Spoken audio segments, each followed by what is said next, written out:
केके की टीम उस दिन रहे, वो अलग हाथ उठा के कहेगी कि हम केके के साथ थे और आज राजेंद्र तिवारी के साथ। हमारी टीम हाथ उठा के कहेगी कि हम आज तक गुप्त रूप से राजेंद्र तिवारी के साथ थे, अब हम केके के साथ हैं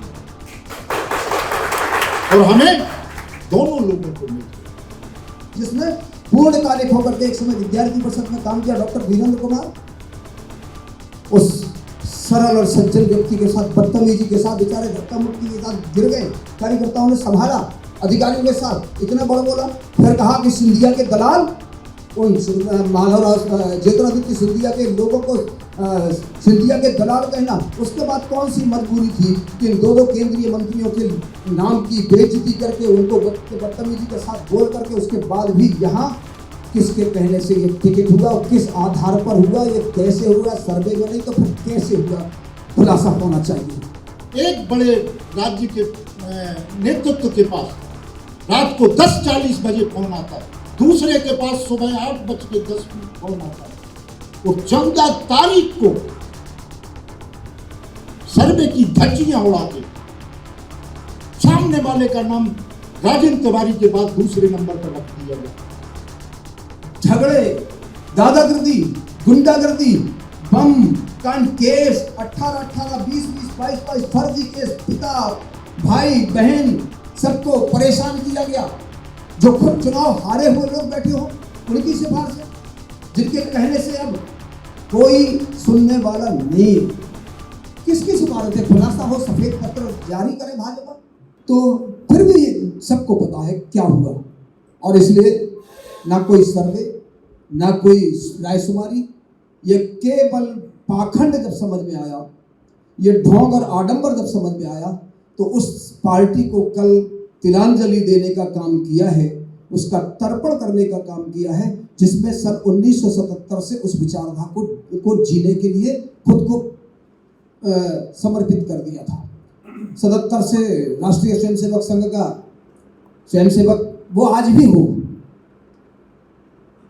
उसके बाद फिर विद्यार्थी परिषद 82-83 से 93 तक, फिर 93 में युवा मोर्चा के माध्यम से प्रदेश स्तर पर, राष्ट्रीय स्तर पर, विद्यार्थी परिषद में भी प्रदेश और राष्ट्रीय स्तर पर अविभाजित मध्य प्रदेश का, तब छत्तीसगढ़ मध्य प्रदेश एक था, तब उसका सन 87-88 में प्रदेश का सहमंत्री, हमारी बहुत अच्छी मित्र और हमारे साथ काम करने वाली जगत प्रकाश नड्डा जी की पत्नी मल्लिका बनर्जी, हम लोग सब एक साथ दोनों सहमंत्री हुए अविभाजित मध्य प्रदेश के। नड्डा जी राष्ट्रीय महामंत्री थे, धर्मेंद्र, बहुत से लोगों के साथ काम करने का अवसर मिला। उन सबकी गाथा करने के लिए नहीं बैठे हैं, लेकिन जब मन में ये तकलीफ हुई कि ये केवल ढकोसला और आडंबर जिस व्यक्ति को कहीं से किसी को नहीं लग रहा था, तब जाकर के व्यथित होकर के उस पार्टी को कि ये ढोंग और केवल अगर ये पाखंड दिखा करके टिकट माने काटने, पूरे सब लोग कह रहे थे कि टीकमगढ़ में दो तीन टिकट तो कट नहीं करना है, अगले का तो गए, यही सब। और इसके कारण कल व्यथित होकर के सर्वे की अनदेखी, कार्यकर्ताओं की अनदेखी, 5 साल जिसने भ्रष्टाचार किया, 5 साल जिसने जनता को रुलाया, जिसने थाने और चौकियां नीलाम की, जिसने मुरम और रेत के ठेके अपने घर ले लिए, जिसने टीकमगढ़ की जान, टीकमगढ़ के उस महेंद्र सागर तालाब का मुरम खोद करके और पूरी बेच करके और केवल ठेकेदारी, चाहे एक सड़क हर 3 महीने में ही चलती है, एक ही ठेकेदार। कितने उदाहरण लूं, नगर पालिका जब चली है उस समय वही दुकानें हर बार नीलाम हुई, और केवल मैं कहता हूं अगर 40 दुकानें नीलाम हुई एक बार में, तो 40 में से 18 लोग वही नाम निकलेंगे, फिर वही दुकानों ने फिर उन्हें परिवर्तन, फिर उन्हें बेची और फिर अगले नीलामी में फिर वही लेने आ गए। ऐसी 6 बार ऐसी कौन सी परिस्थिति है कि वही लोग नीलामी में लेते हैं, अगली बार बेचते हैं, ट्रांसफर हो जाता है, फिर नीलामी में दुकानें ले लीजिए। ये उदाहरण है, ये लिखे हैं, ये कहीं लेने नहीं जाना, आप निकालेंगे सूचना के अधिकार में सब मिल जाएंगे। हजारों फाइलें गायब हैं। और इसलिए अभी लोग कहते हैं कि टीकमगढ़ के चारों तरफ आपको किलाबंदी होती दिखाई दे रही होगी, चारों तरफ किलेबंदी, एक पंचवर्षीय नगर पालिका, फिर नगर पालिका, फिर उसके बाद विधानसभा। इतने में क्या हुआ सबको पता है, फर्जी केस लोगों के ऊपर, आप बोल नहीं सकते, लोग घिग्गी बांधे खड़े हैं, हिम्मत है नहीं। कब तक अरे चारों तरफ 600-700 एकड़ जमीन है आदिवासियों की, 3 साल में उनकी स्वीकृति कलेक्टर के द्वारा हुई। किसने खरीदी किसने नहीं खरीदी, लेकिन अगर 30 साल का रिकॉर्ड उठा लो तो 30 साल में जितनी आदिवासियों की जमीनों की स्वीकृतियां नहीं हुई हैं बेचने के लिए, उतनी 3 सालों में हुई है। ये रिकॉर्डेड बात है। आखिर यही पंचवर्ती में क्यों इन 3 सालों में हुआ? और किसने किया किसने कराया? एक ही चहेता बाबू बनकर बैठा, थानेदार, चौकियां, रोजगार सेक्रेटरी, सरपंच, सब ASTS जारी करने के लिए केवल वहां से कहलवा दो, गरीबी रेखा का कार्ड वहां से कहलवा दो, कोटा कंट्रोल सबसे पैसा मांगना, ये सब हुआ। और सबको पता है कोरोना काल में जो पैसा नरेंद्र मोदी जी यहाँ गरीबों को भेजते थे, वो अपने घर उठवा करके अपने थैले छपवा करके कुछ को बांटा गया और कुछ मंडियों में बेच दिया गया। ये सबको पता है।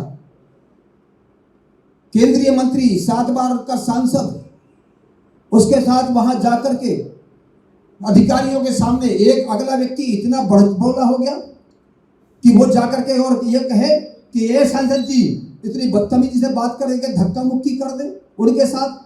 अरे हम कार्यकर्ता भारतीय जनता पार्टी के कमरे के अंदर अपने नेताओं से लड़ लेते हैं, सब लेकर सार्वजनिक रूप से अधिकारियों के सामने बेइज्जती करना, उसकी जिसने पूर्णकालिक होकर के एक समय विद्यार्थी परिषद में काम किया, डॉक्टर वीरेंद्र कुमार, उस सरल और सज्जन व्यक्ति के साथ बदतमीजी के साथ बेचारे धक्का मुक्की के साथ गिर गए।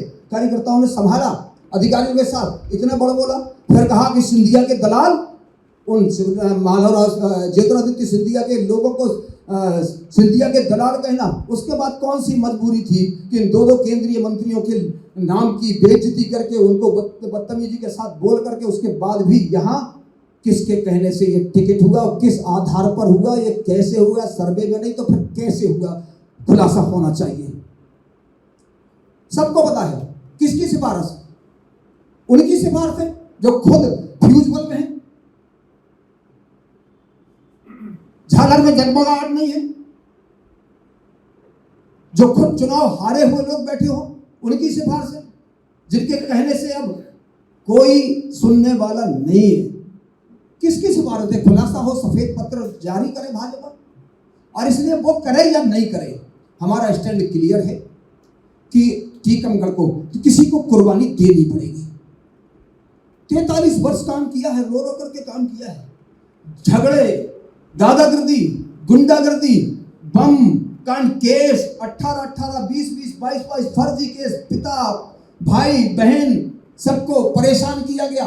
टीकमगढ़ की गुंडागर्दी, 2 आदमी चौराहे पर जहां चलने को तैयार नहीं होते तो उस समय से काम करने का मादा रखा है, मरने के लिए तैयार रहता था, अगर मार नहीं सकता तो मरने को खड़ा रहता था। वो सबको याद होगा टीकमगढ़ वालों को। मेरा कहना है कि आज अगर मैंने इस्तीफा दिया है तो शायद ये भारतीय जनता पार्टी को बचाने के लिए इससे बड़ा कोई उपक्रम और हो नहीं सकता था।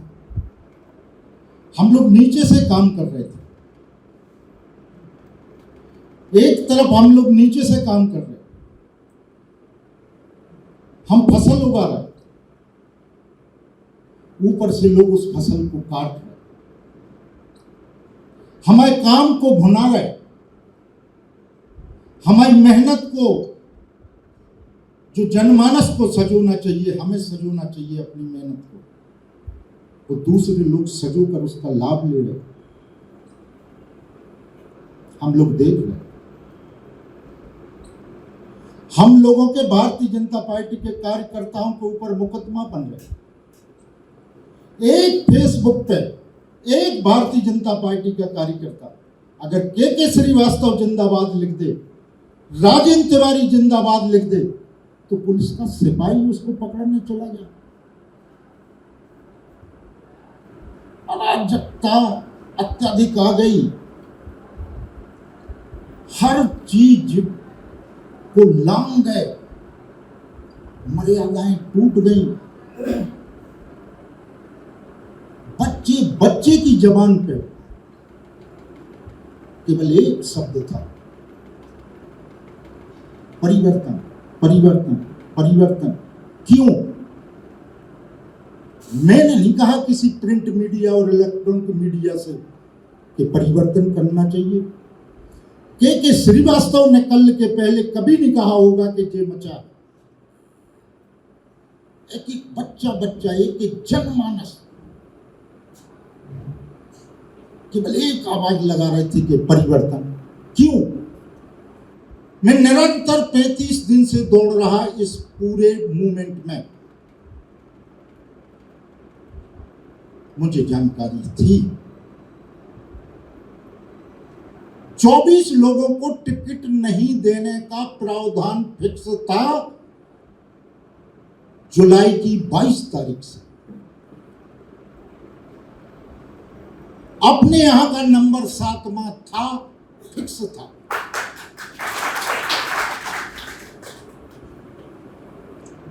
सर्वे हुए, 7 सर्वे हुए। इंफ्राप्रिंट ने किया, धुर्वे ने किया, एबीएम ने किया, आरसीएस ने किया और प्रिंट मीडिया और इलेक्ट्रॉनिक मीडिया के 3 संस्थाओं ने किया। हमें अंक पता है, मुझे अंक पता है, मेरे 42 नंबर है उसमें। दूसरे नंबर पर के श्रीवास्तव के अंक है।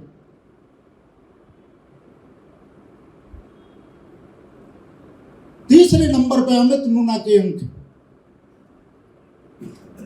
वो कोचिंग लिस्ट में राकेश गिरी का नाम दर्ज है।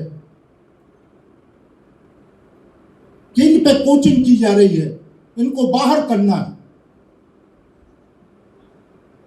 जब पैनल तैयार होती है राज्य से, सेंट्रल जाती है, सेंट्रल में टिकट कट जाता है और 2 नाम लॉक हो जाते हैं सेंट्रल में। 3 तारीख को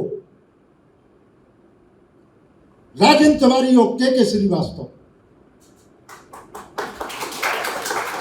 57 टिकट डिक्लेयर हो जाते हैं, 9 टिकट रोक दिए जाते हैं। हमारे पास प्रिंट है यार। फिर राज्य पैनल आती है। 13 तारीख को सर्वसम्मति से राजेंद्र तिवारी का नाम प्रस्तावित हो जाता है। एक बड़े राज्य के नेतृत्व के पास रात को 10:40 बजे फोन आता है, दूसरे के पास सुबह 8:10 फोन आता है और 14 तारीख को सर्वे की धज्जियां उड़ा के सामने वाले का नाम राजेंद्र तिवारी के बाद दूसरे नंबर पर रख दिया जाता है।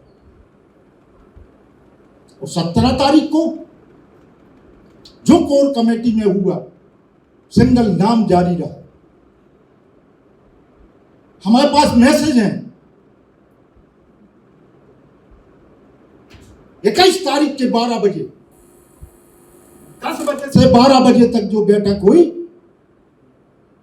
किस जगह हुई सार्वजनिक नहीं करना चाहिए, अभी हम पार्टी में। दबाव आया और हमारे शीर्ष नेतृत्व को पता नहीं था। मगर हमें दुख नहीं है, हमें अपने आप पे दर्द है कि मैं कहां था। राजनीति में दर्द की कोई बात ही नहीं है ना। हम तो ऐसे प्लेटफॉर्म पे हैं कि वहां तो प्रतिदिन के धक्के हैं, मगर अपने आप पे हमें कष्ट है कि हम थे कहां।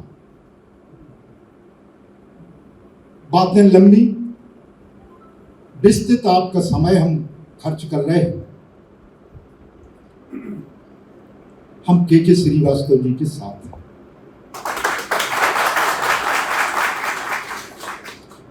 हम बड़ी साफ बात करते हैं। जे काम कर रहे थे, इन्हें अच्छो दिखा रहा तो हम काम कर रहे थे, हमें अच्छो दिखा रहा था। और चुनाव के समय तो हर आदमी लोकप्रिय हो जाए, मगर जो पब्लिक, जो जनमानस बता सकता है कि आज पब्लिक में एक मूवमेंट था, एक पब्लिक में एक सोच बना चुके थे कि चलो भाई राजेंद्र तिवारी को नहीं दे रहे, 1 बार नहीं दो, 2 बार नहीं दो। यार सबसे पहले तो ये बात सोचो कि के श्रीवास्तव तो हारा नहीं है ना, राकेश गिरी से तो बेटर है। थी चर्चा,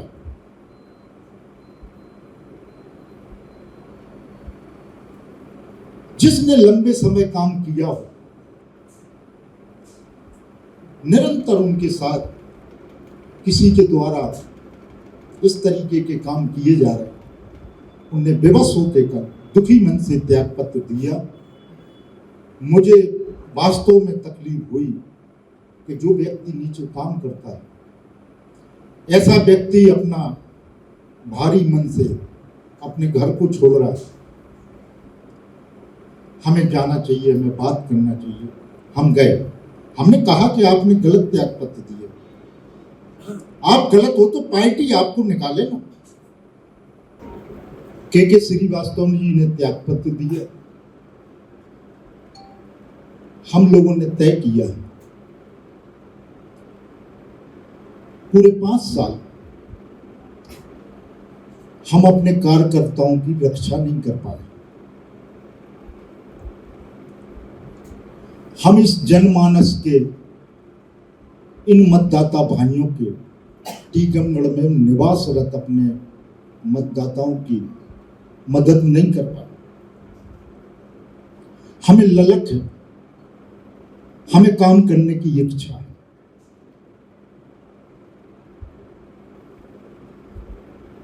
आज बड़ा कमजोर टिकट राकेश गिरी, पब्लिक क्या करे, मतदाता क्या करे। विकल्प तौर यादविन सिंह, एक 65 करोड़, एक 100 करोड़। मतदाता कहां जाएगा? 100 पे तो नहीं जाएगा, मगर जाएगा तो किस पे जाएगा? 65 करोड़। आज टीकमगढ़ फंसा है। टीकमगढ़ की विधानसभा का निर्वाचन बड़े वजनी पत्थर अपने सीने पर रख के मतदाताओं को मत देना। अगर ये मेरी बात गलत हो तो निश्चित छापना उसको तर्क के साथ कि हम गलत बोले। इस टीकमगढ़ के विधानसभाओं के निवासरत मतदाताओं का आशीर्वाद लेने कि आप अगर चाहते हो अपनी बात को मजबूती से भोपाल तक पहुंचाना, तो निश्चित हम 2 में से जो भी प्रत्याशी हो उसको आशीर्वाद देना। हम ऐसे हम लोग जाएंगे। अंदर अभी हमारी बात हो रही थी कि साहब बोल रहे थे, हम साफ उजागर करना चाहो। अंदर नहीं रखा हम कोनो बात। हमें जब जी को काम करने आओ हम करत उसके बाद उनके दरवाजे नहीं जाते। हम गलत नहीं करत, जो पार्टी में रख वो पार्टी को काम कर। हमसे तो बहुत लोगों के दबाव हुआ थे। राकेश गिरी गिल्ला ने आए थे, के गिल्ला ने जब दबाव आए थे कि तुम संग में आ जाओ, हम नहीं आए थे। कोई भी गए, हमारा तो निर्णय कल के साथ हो गया। हम 26 तारीख को हमारी जो तैयारी है, जिसने पूरे 5 वर्ष हमारे ऊपर विश्वास किया, हर पोलिंग पे मेरा 20 व्यक्ति है, एक पंचायत में 40 व्यक्ति, और हमारी सर्वे का टीम यहाँ बैठी 1 साल से हमारा पर्सनल सर्वे चल रहा है। हमारे सुशील सिंह है हमारा ऑर्गेनाइजर। हर पोलिंग पे कितने व्यक्ति हैं हमारे? हैं 20+। कितनी पोलिंग है? जे लोग 26 तारीख को आएंगे, हम उनके साथ भोजन करेंगे। उसमें हमारे के श्रीवास्तव जी पहली बार उसमें पहुंचेंगे हमारी उस टीम के साथ।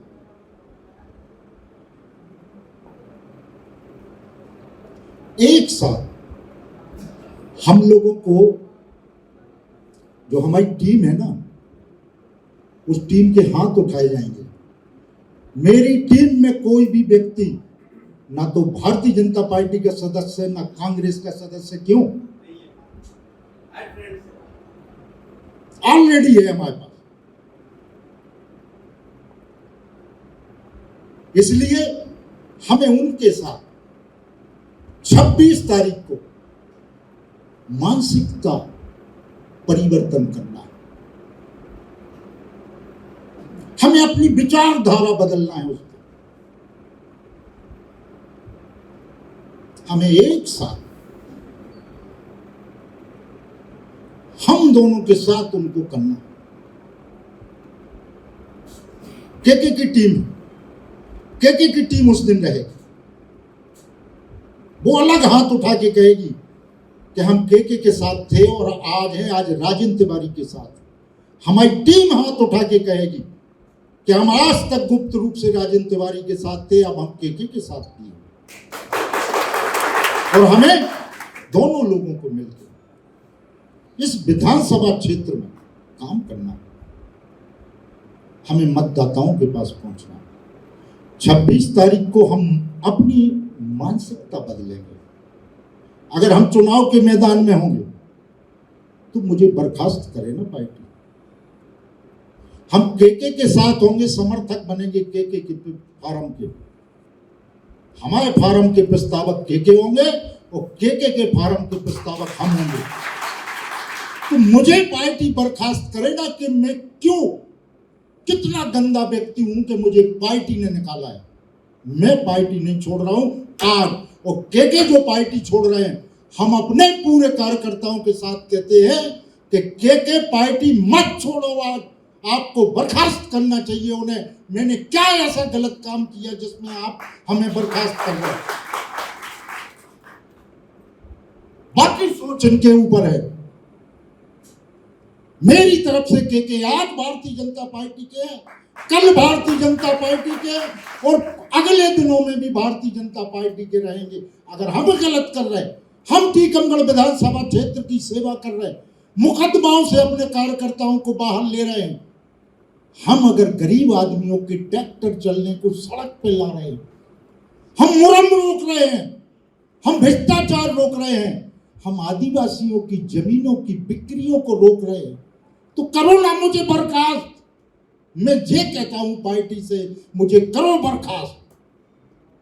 हम नहीं छोड़ रहे पार्टी, पार्टी किसी की नहीं। मेरे साथ अगर गलत निर्णय है, हम अपना निर्णय बना रहे हैं, हमें हटाइए ना। क्यों? हम क्या कर रहे हैं? हम भारतीय जनता पार्टी के विरोध में जा रहे हैं ना। जिस दिन हम जाएंगे हमें हटाइए ना। हम क्यों भारतीय जनता पार्टी के विरोध में जा रहे हैं? हम क्यों अपने पार्टी के विरोध में जा रहे हैं?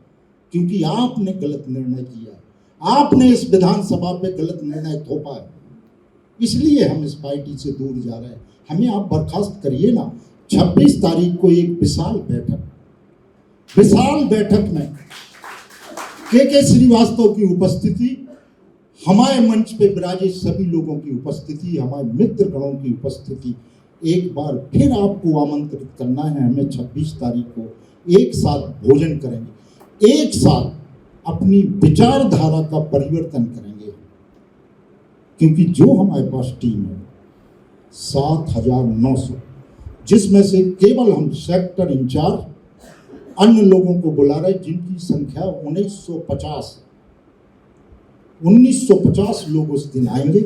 हम कायदे से उसकी परमिशन लेंगे, कायदे से मंच से घोषित करके विचारधारा परिवर्तन कराएंगे, क्योंकि वो तो किसी के सदस्य भी नहीं, मगर वो कहेंगे कि ना मैं कांग्रेस के साथ हूं, ना भारतीय जनता पार्टी के साथ हूं, मैं केके श्रीवास्तव और राजेंद्र तिवारी के साथ हूं।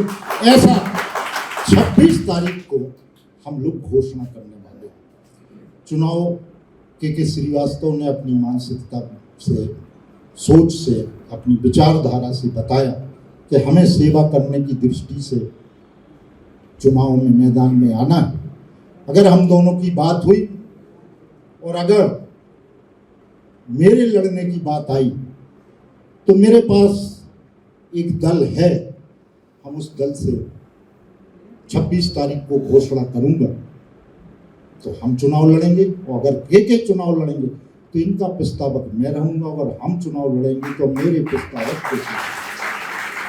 ऐसी मेंटलिटी के लिए, ऐसी विचारधारा अपनी खुद की तैयार करने के लिए हम अपने लोगों से अलग अलग बैठ चुके हैं, आप भी अपने लोगों के पास बैठ चुके हैं। हम एक दल में थे, एक दल में हम अभी हैं।